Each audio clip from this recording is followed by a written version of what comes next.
Mainnya di SSA kemungkinan besar dan sepertinya sudah diketok palu di SSA. PR-nya tadi kita sempat bahas sedikit tentang rumput stadion yang mungkin tidak sebagus Gelora Bung Tomo atau tidak sebagus kalau di Jogja Stadion Maguwarjo. Ya, kalau kondisi rumput pengaruh sekali Pak. Ya, kerasnya lapangan juga pengaruh sekali. Nah ini yang semoga nggak sampai seminggu ini dipupuk dengan baik, dirawat dengan baik, disirami dengan baik. Bisa apa seminggu? Diusahakan sebisa mungkin kan. Kasih air banyak gitu ya. Mungkin itu nanti perawatan khusus yang memang mudah-mudahan bisa. Kalau secara basic kan rumputnya SSA ini masih cukup bagus ya Pak. Hanya memang kan kelelahan dipakai terus atau mungkin perawatannya kurang maksimal selama ini karena memang tidak ada tim liga yang bertanding di situ untuk kompetisi resmi. Nah, dengan adanya PSIM ini mudah-mudahan SSA kembali seperti sedia kala dengan rumput hijaunya yang keren. Nah, ini karena penting untuk menunjang permainan PSIM ini dengan situasi ini. Nah, ya ini saya berharap betul-betul terwujud berkandang di SSA karena dengan kemenangan kemarin di Surabaya. Supporter juga merasa percayanya tinggi sehingga berbondong-bondong untuk nonton di betul. SSA. Jadi kolom-kolom komentar kita kan sudah mulai banyak yang tanya tiketnya beli di mana, ini tiketnya berapa, ya caranya gimana. Sudah kayaknya mau war tiket ini Pak, antusiasmenya tinggi sekali ini untuk pertandingan kandang pertama ini. Nah kira-kira cukup nggak 10.000 itu? Ini kita 10.000 tiket kan? Ya ini terakhir seperti itu, informasinya belum berubah seperti itu. Nah, mudah-mudahan ini kan hari ini pas ada pengecekan ini mungkin bisa ditambah kalau melihat kondisi stadionnya mungkin juga bisa sama. Tapi harapannya tetap bisa disaksikan penonton dengan ya 10.000 sudah mungkin sangat luar biasa untuk saat ini. Sambil nanti kita menunggu hasil evaluasinya dari Polda Pak. Untuk war tiket itu lewat online toh? Biasanya online Pak PSM ini. Kita belum tahu ini PSM pakai platform apa. Biasanya online tapi terus lewat dua wadah supporter juga, Maiden dan Brajamusti. Oke.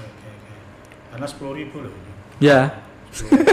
Mungkin peminatnya lebih besar dari itu ya Pak, melihat PSM sedang baik. Mungkin supporter di daerah kota Jogja gitu ya. Ini supporter PSIM yang berada di selatan mungkin akan tertarik untuk bisa. Itu bisa dipastikan. Karena lebih dekat di situ. Ya, betul. Beberapa tetangga saya juga daerah Bantul itu juga pengen nonton. Karena mumpung berada di Bantul ya. Bantul. Karena bagaimana pendukung PSIM itu menyebar ya, tidak hanya di kota Jogja, tetapi daerah-daerah Bantul juga banyak juga. Mungkin juga pendukung PSM juga pendukung Persiba Bantul. Ya ini kita sama-sama nunggu ini pengumumannya seperti apa. Mudah-mudahan tetap bisa dimaksimalkan kapasitasnya sebisa mungkin melihat tentu hasil asesmen ya Pak, karena kan kita setuju bahwa sisi keamanan dan kenyamanan itu tetap jadi yang utama untuk penonton kan Pak. Nah ini ya mudah-mudahan dirumuskan yang terbaik. Polda, Panpel, Polres Bantul, pemangku kebijakan yang lain, Pemkab Bantul bisa merumuskan dengan baik SSA berapa dan pertandingannya lancar. Nah itu untuk stadion ya Pak. Untuk strategi tim Pak Jono menyoroti apa ini untuk persiapan?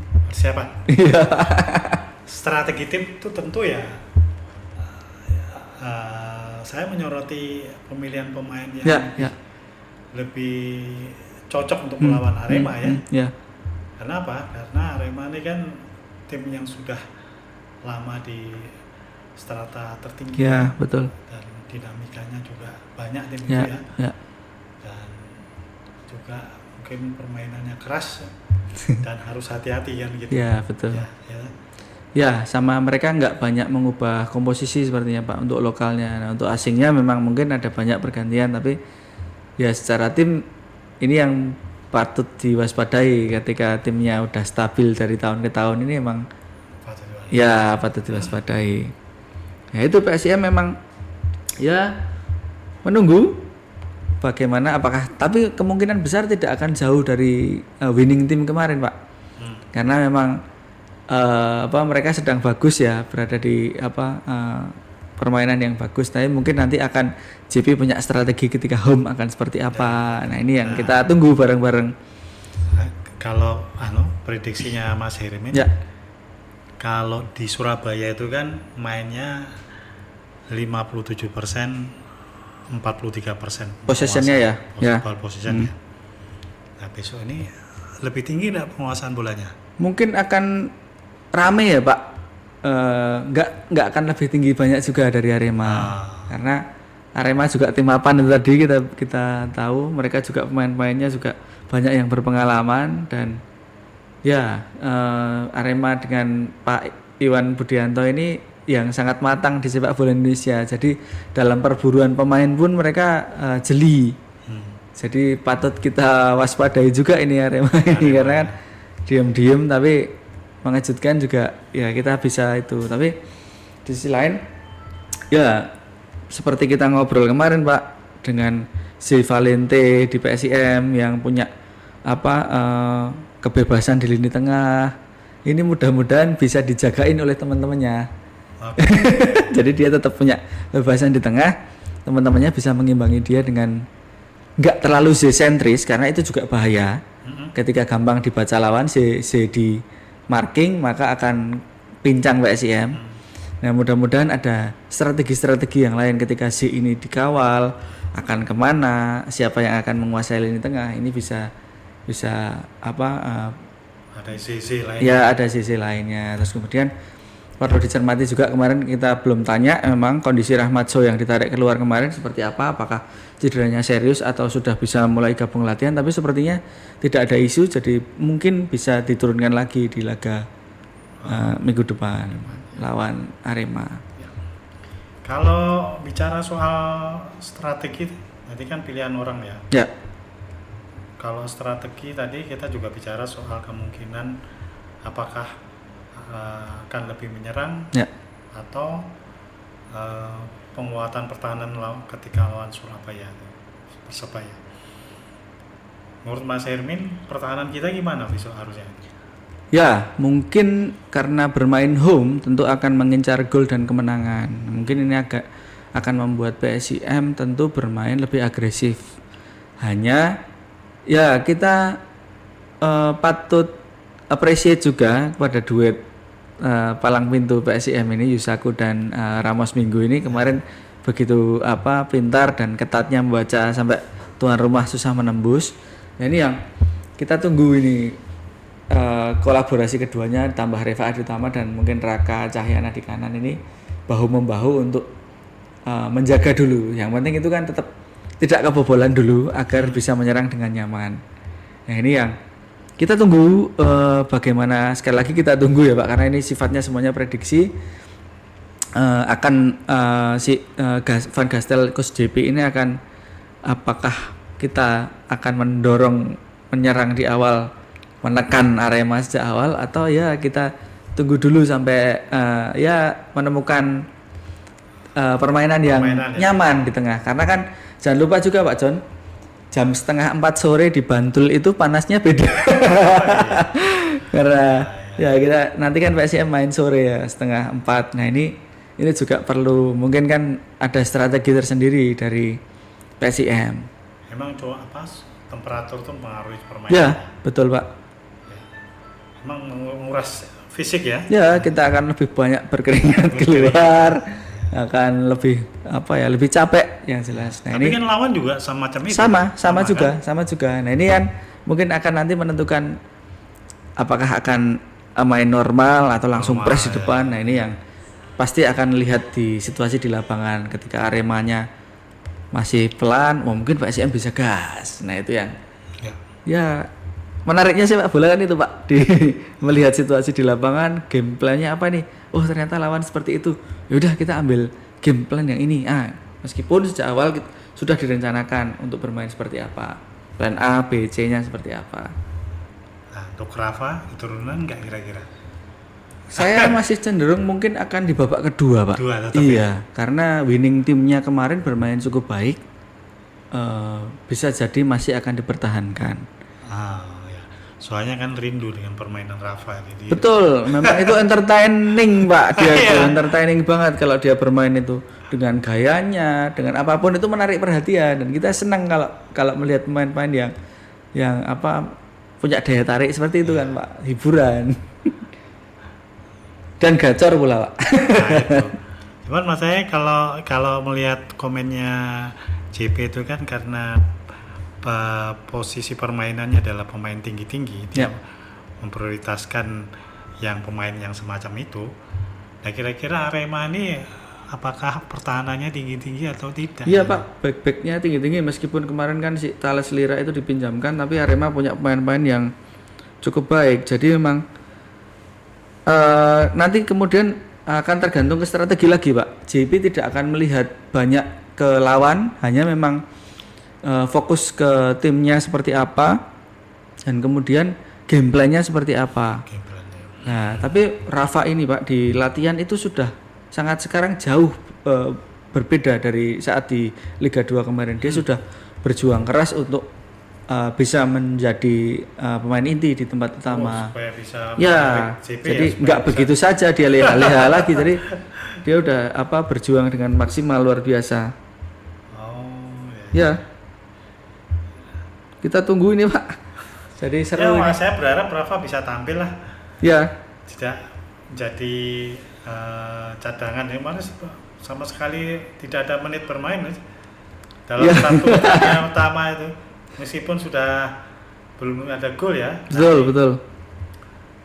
Kita tunggu laga hari ini. Kebetulan kita syuting 11 Agustus nih Arema melawan PSBS Biak sore ini. Kita lihat permainannya Arema juga. Mungkin itu juga akan jadi bahan analisis untuk tim PSIM akan bermain seperti apa, melihat game plan mereka seperti apa.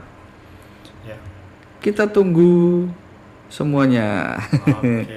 Tapi yang untuk besok lawan pemain baru belum bisa main ya, jelas itu ya. Kemungkinan besar belum bisa main Pak. Jadi kemarin ada cerita juga yang sebenarnya juga ini nggak terpublikasi kemanapun ini terkait pemain asing PSIM yang baru disahkan menit-menit terakhir sebelum pertandingan lawan Persebaya Surabaya. Nah ini menarik Pak yang kemarin itu karena kan memang entry by name-nya itu harus firm dulu, kemudian dimasukkan dalam sistem. Ketika pemain belum masuk dalam sistem dia nggak bisa dimainkan. Nah ini pemain PSIM kemarin deg-degan juga semua officialnya sepertinya karena baru di entry by system itu di detik-detik akhir karena baru semua persyaratannya baru selesai.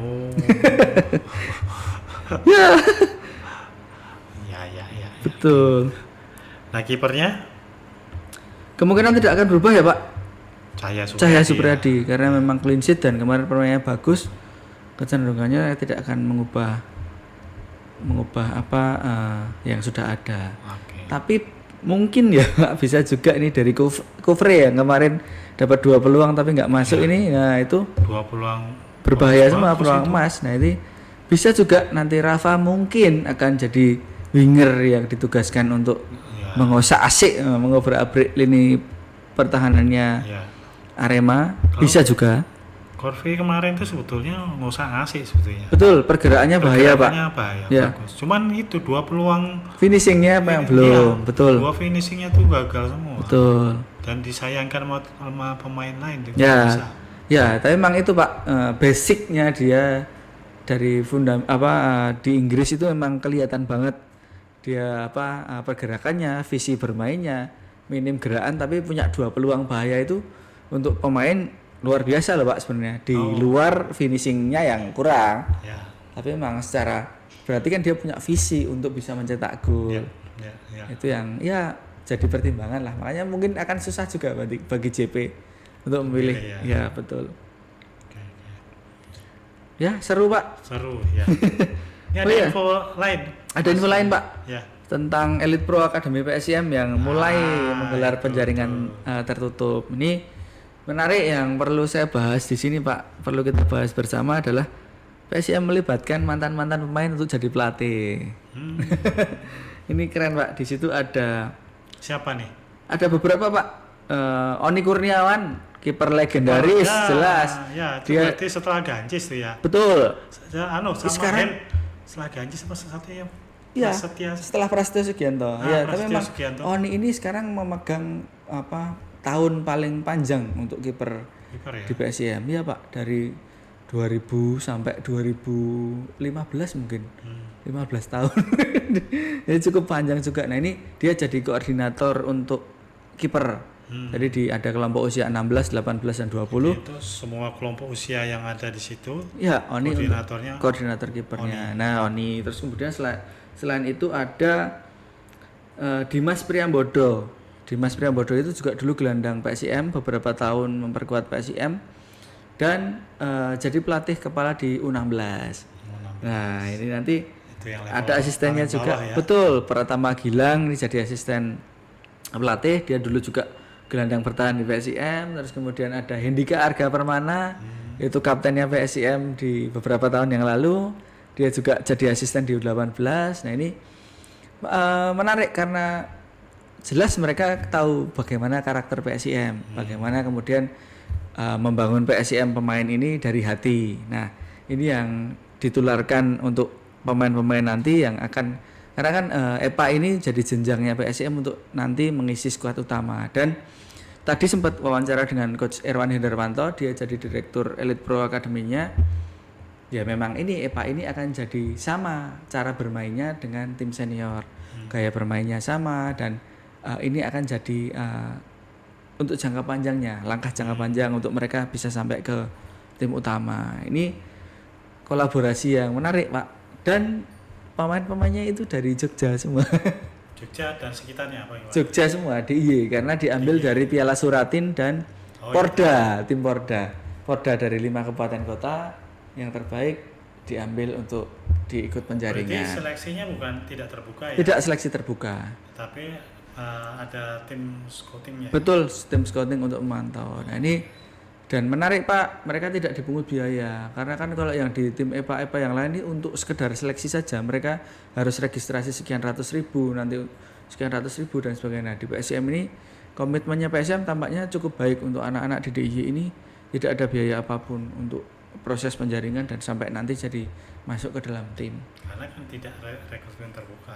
Ya, tidak rekrutmen terbuka. Kalau terbuka mungkin harus ada proses persiapan. Menghabiskan waktu, Pak John. Menghabiskan waktu, Pak John. Karena tinggal ngambil yang sudah bermain. Ya, dan yang jelas komitmen pada DIY itu yang paling penting, Pak, untuk memunculkan anak-anak muda dari DIY. Kalau gitu berapa pemain itu dibutuhkan, Pak? Nantinya akan tiap kelompok usia akan ada 20 sampai 24 pemain yang akan nanti dibawa kompetisi Elite Pro Academy itu. Nah, sementara ini di penjaringan tertutup itu tiap kelompok usia masih ada 70 pemain. Jadi masih cukup banyak, nanti akan mulai dikurangi sedikit demi sedikit mencari tim yang terbaik. Pelatih-pelatihnya oleh pelatih-pelatih muda itu tadi, Pak. Ya. Setiap kelompok usia itu ada pelatih kepala atau semua asisten? Pelatih dan asisten, Pak. Nanti semuanya jadi satu, menjadi tanggung jawab direktur tekniknya Mas Erwan Hendarwanto. Terus kemudian untuk disampaikan program secara garis besarnya, permainannya, strateginya, karakter mainnya seperti yang dimau JP di tim senior. Berarti kalau gitu EPA-nya emang diurus sendiri, artinya gini, tidak pihak ketiga kan? Gitu. Tidak pihak ketiga kan. Dulu isunya kan sampai kita cari pihak ketiga saja. Ya, ini memang komitmen PSIM. Ternyata diurus sendiri oleh PSIM. Sendiri oleh PSIM. Untuk tim kepelatihan sendiri. Dari jenjang kelompok umur 16 sampai 20 tahun kan? Betul. Sendiri, terus kemudian ada direktur EPA-nya sendiri, kursi EPA ya. Yes, betul. Ya, roadmap-nya jelas, mudah-mudahan terus pembinaannya itu yang jelas. Saya ikut senang karena membuka peluang anak-anak DIY untuk bisa sampai ke level senior, ke level profesionalnya. Ya, itu Pak. Sambil kita tunggu-tunggu informasi lebih lanjut. Semangat sekali ngomongin PSIM ini, jadi nggak kerasa. Sampai mic-nya tadi mau Iya. Apalagi PSIM habis menang ya, Mas. PSIM habis menang, betul. Oke, gitu. Oke, Pak John. Ya, saya pikir itu dulu ya, kita jawaban jumpa baris kita. Jawaban garis berikutnya, Berikutnya, teman-teman semua Demikian Jawaban Garis kita. Jangan lupa subscribe, komen dan share ya, dan juga like-nya juga. Oke, sampai jumpa Jawaban Baris berikutnya. Dadah. Terima kasih teman-teman. Jumpa di Jawaban Garis.